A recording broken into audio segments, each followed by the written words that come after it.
My Portfolio Narration and Presentation by Anne Favre. Free Yakking.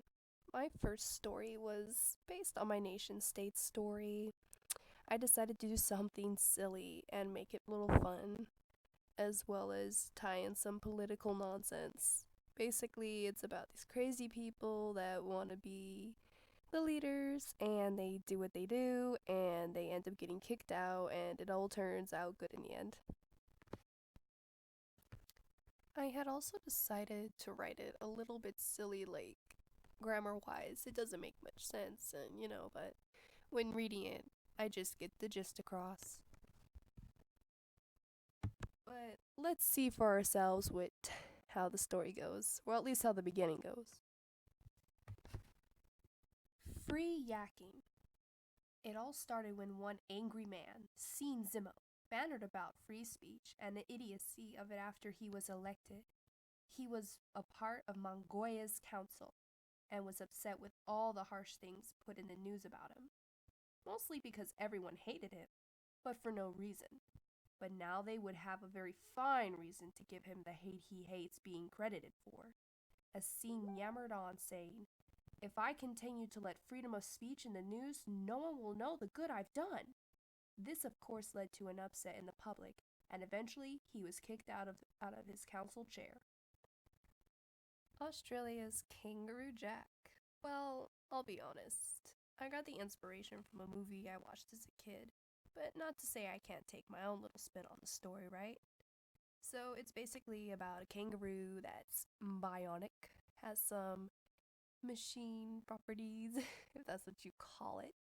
But anyways, I just wanted to have fun with the character, make it something my own, a little silly, just basically make up something brand new. And so I did. And I took a whole adventure story slash bad guy villain in the whole thing and it worked out. Let's see what my beginning is and what motivates a Jack and his life story background pretty much.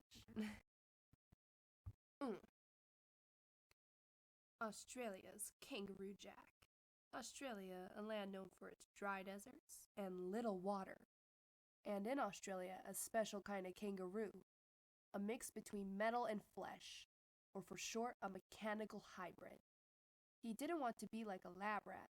He had seen so many times mercilessly taken for granted, then tossed when they were no longer valuable for further studies. He knew what he was, and he knew why they kept him. It was also that every day they could poke, prod, and test his abilities. Continued.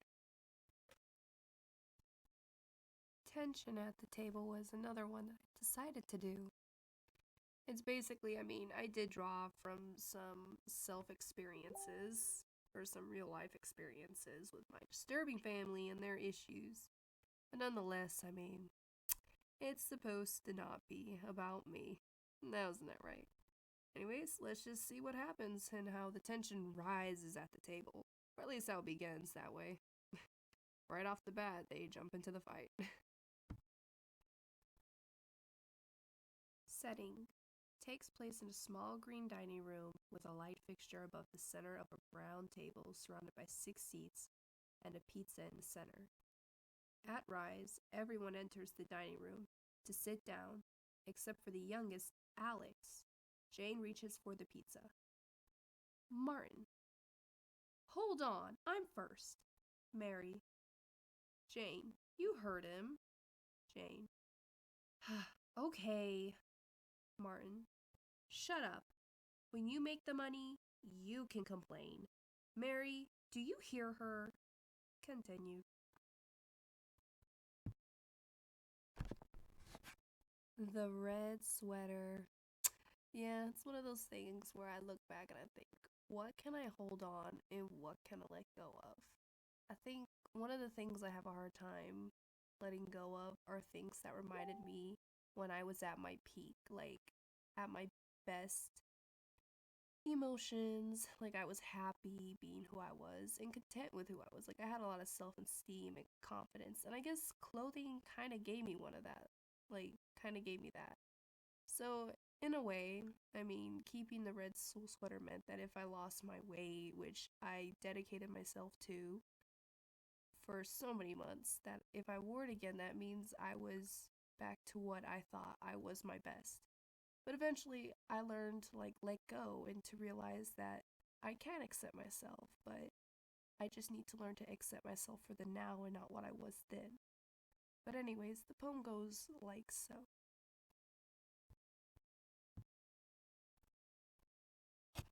The red sweater.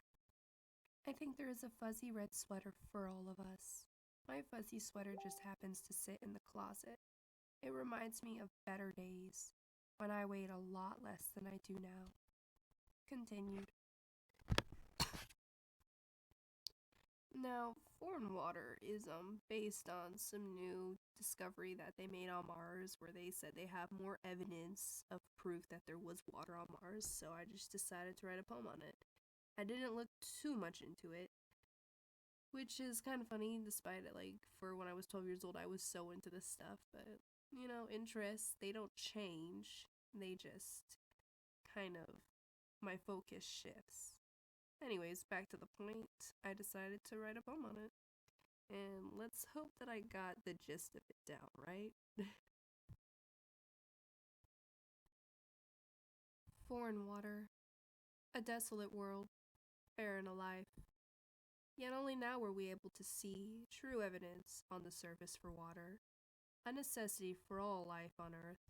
From isolated to populated, we will be the new arrivals on a foreign world, and also the foreigners of a foreign world.